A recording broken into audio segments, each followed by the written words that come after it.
What is up, everybody? Look what has arrived.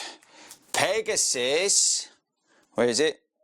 Focus camera. No, it's not going to focus. Pegasus 39 is in the house. I've got 7 and a bit miles to do in the plan today. Gold paste run. So I'm going to lace these up. We're going to take them out for their first run. And I'm going to let you know what's changed.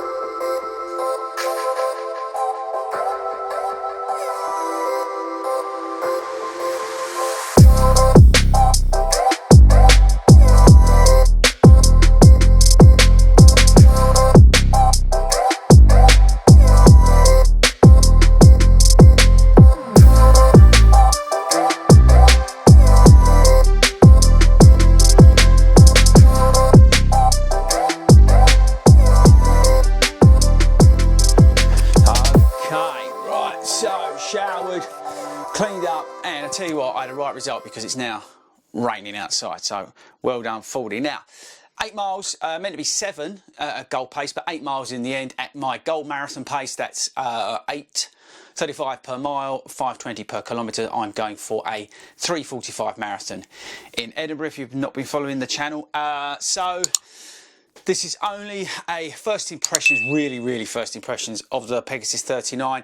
I think this video is probably more about what's changed, what's different, where are we at in terms of the Pegasus, and my initial thoughts, and then we'll come on to, later on we'll do a long run. Actually, we might take it out on the 20 miler on Saturday, and then we'll do a performance review and all that kind of stuff further down the line. So these initial findings are just based on that run, right? So take what you want out of the video. And actually, I would say for myself, I'm a bit of a Pegasus connoisseur. What do you mean by that? Well, I've had the Pegasus shoes in my rotation since probably the 31, 32. Now this shoe's like coming up to its 40th incarnation, right? And I've had the Pegasus in my rotation, yes, since 31 or 32, and that is one of my gripes about the shoe. You know, I give Brooks a hard time about how the shoes don't evolve, but if you compare this to a 34, there ain't that much difference, is there? This has got flywire, this has got flywire, it's got a mesh upper. All right, this has got doesn't have a React foam in it, and the stacks are completely different, but both got Air Zoom units in them, and the outsoles are both beasts as well. So there's not that much difference. And actually, I'll tell you what, let's weigh it up, because I say the thing I want to get really out of this video for you is to give you kind of what's going on with the new Pegasus. So I'm going to weigh the old one, which has been through a marathon. This one did the London Marathon.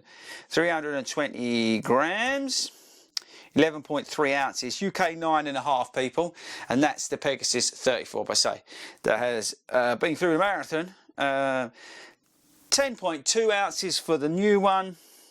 So that is 288 grams, so a little bit lighter. And that's probably the first big takeaway I would say from this shoe, is how much lighter it feels versus the other versions. And also the other big takeaway, actually there's 2 other big takeaways. First is the fit, which was a nightmare in version 38 and 37 as well.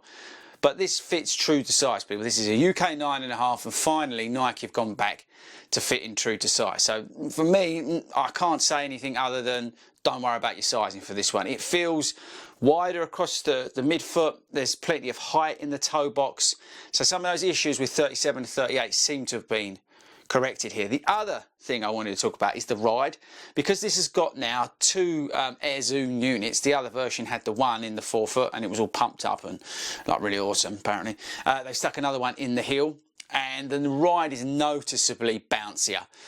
Combined with the React foam, it is definitely a springier and livelier ride versus the previous version. The other thing I want to give a bit of kudos for is the outsole. It is a beast. It's almost like Puma grip, this stuff now. I think Puma lead the way in terms of their outsoles on their daily trainers, but the Peg is almost got like lugs on it. It won't come out on the camera, but down the canal toe pass, there's a section that I was on today, and it's really gravelly. That really loose, small gravel as well. And this was just ripping it up. No problem at all. So big kudos on the outsole as well. Price-wise, I'm trying to give all the good things out, by the way, at the front end of the video, pre-warning. Price-wise, £110. I got this with a birthday code, so what's that, 20-25% off, something like that, so I got it for under £100.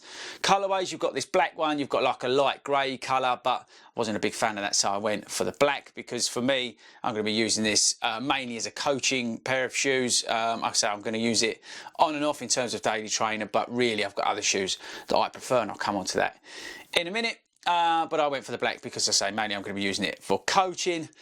Apart from that, I think that's all the positives that I can give you after my initial run. Okay, so negatives. Firstly, it was very warm. Now, I put up on the screen, I think it was like 13 degrees out there today. I don't know why that is in Fahrenheit, but this was very warm. And I only had a single layer sock on, you may have seen from the B-roll, and my foot was warm after this. I don't know why, in terms of the uppers, they're so warm. This has gone more sort of mono mesh feeling versus the previous. So these uppers on the previous versions were a bit more like sort of fabricy. Bad English or bad terminology, but more, yeah, more fabricy. I don't know if that's a word, but this definitely feels more mono mesh feeling versus the previous version, and it's warmer. It really is warmer. I don't like the tongue. The tongue is too thick. It is gusseted, but the tongue is too thick, and I know why they've done it. They've tried to improve the comfort around the midfoot, but it's a lot. It's almost too much, and I think that's what's trapping the heat in, is here, because of the thickness of the tongue. And then with the upper, it really creates quite a warm ride, and it's like the miler, and the miler was so hot over those 16 miles that I did on that long run. If you've not seen the video, check it out. There's a lot in the heel. I think the build quality, it just looks cheap. If you look at the wind flow from Nike, which is cheaper than this, it's of the same quality. So, you know, if Nike's supposedly more of a premium brand in terms of their pricing, or maybe that's a wrong statement, let me know in the comments, I'm sure you will, but, you know, in terms of where they price stuff, I just think the quality, I mean, you won't see it on here, but there's just like glue sprayed all over the place again. It really does annoy me. And yeah, the evolution of the shoe, it's got full length React foam, and it's got an 8mm drop, but there's nothing here that's super sexy, super exciting, when there's other shoes out there that are knocking it out of the park.